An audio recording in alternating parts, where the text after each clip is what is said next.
Hello, everyone. Today, my message is about the golden parade of the great pharaohs that went down in Egypt. And the reason why I am recording this is because I was totally not oblivious, but I was pretty much not into it in the sense of such a big deal, or even it was in my remembrance. I have considered Egypt and all its great glory, the way people dressed, the stories, the magnificent stories. It was all part of my childhood, and it stood with me late in my teenage years that I was probably, I don't know, I just wish that I lived in that era. I didn't know a lot back then, but I had a true desire of just dressing the same way and, just basically be part of that beauty. And during this weekend, I did a webinar. Actually, I did not do the webinar, I attended the webinar from the feminine and the masculine, the mystery behind those archetypes in a way, the energetic archetypes, with the beloved sister and Isabel Angelica. So thank you for your presence and giving us the honor.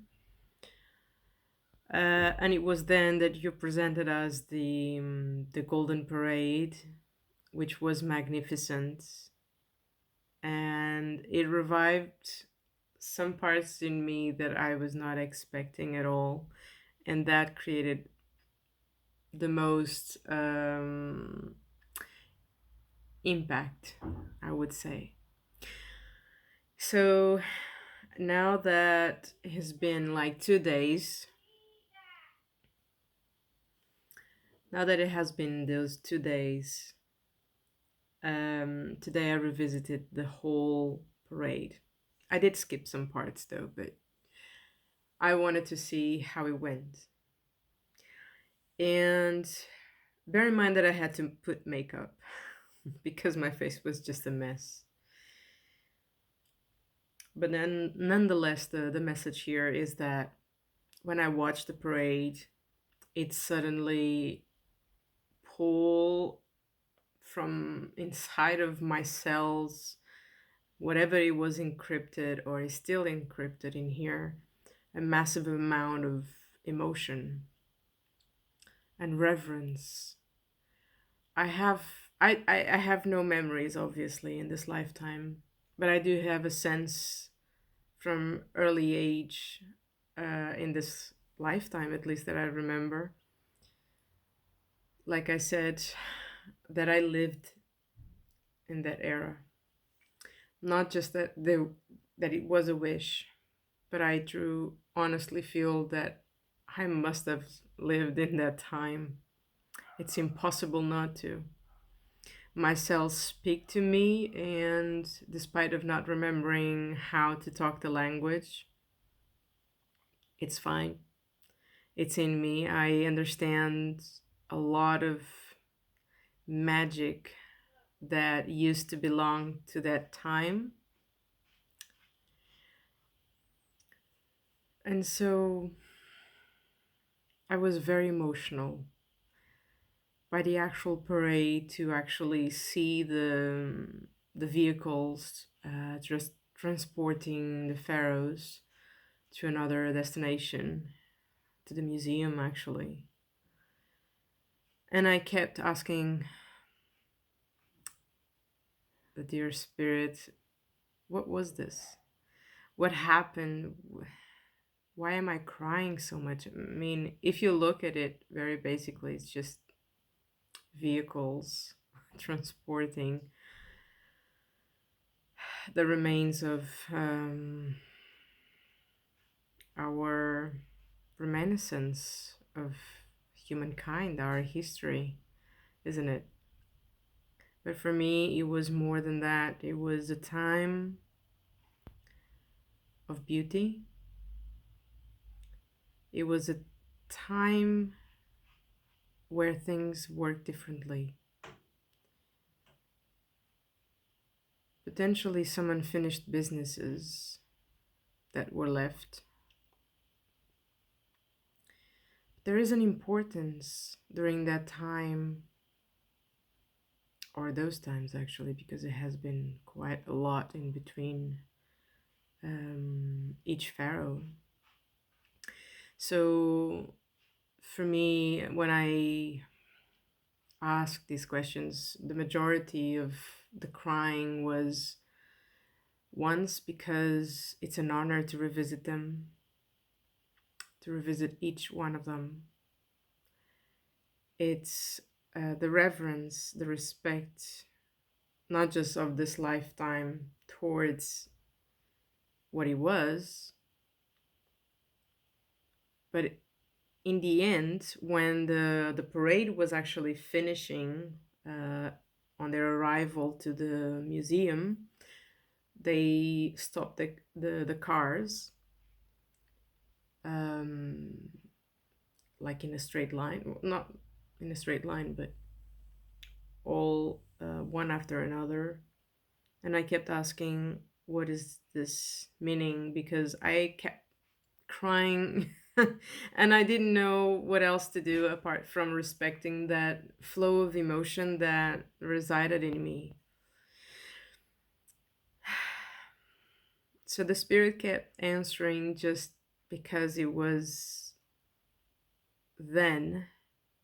What symbolizes now is past meets present, if not future. I hope that one day this sentence makes an tremendous importance in your lives too. Because when we recognize history in all of us, when you revisit your own past of your story, when you revisit it,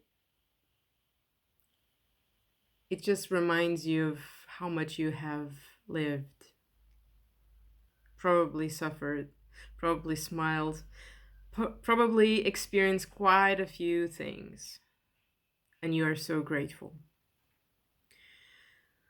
This also represented something of the beauty that I have mentioned here many, many times. The beauty was not just with the clothes. I believe there is a beauty in respect to the soul. The integrity that probably the pharaohs, and I do trust that many of, I wouldn't say subordinates, but the surrounding trustees um, and helpers and everybody else that actually was helping ruling and governing, I believe that some of them were being part of this tremendous beauty of the country or beauty of certain places as they lived, as they went by, and through the years and centuries, there was a lot of significance in the gestures. It's like a second language besides the one that they used to talk. And not to forget that Thoth, if I'm saying the name right, is the god of knowledge, and he is the one that starts language, that gives language to the world, or at least to the new world. I am a true believer that we have much to uncover from our real story on this planet. And um, Todd was the one that, at least as far as I have read and researched, that he gave us language, he gave us thought transmitted in or translated into language. And many other languages came up, not through him, but because there was language, then other languages had to be in place. So let's see if I can say anything else. Just the magnitude of the parade. You're very welcome to revisit it. I enjoyed it very much.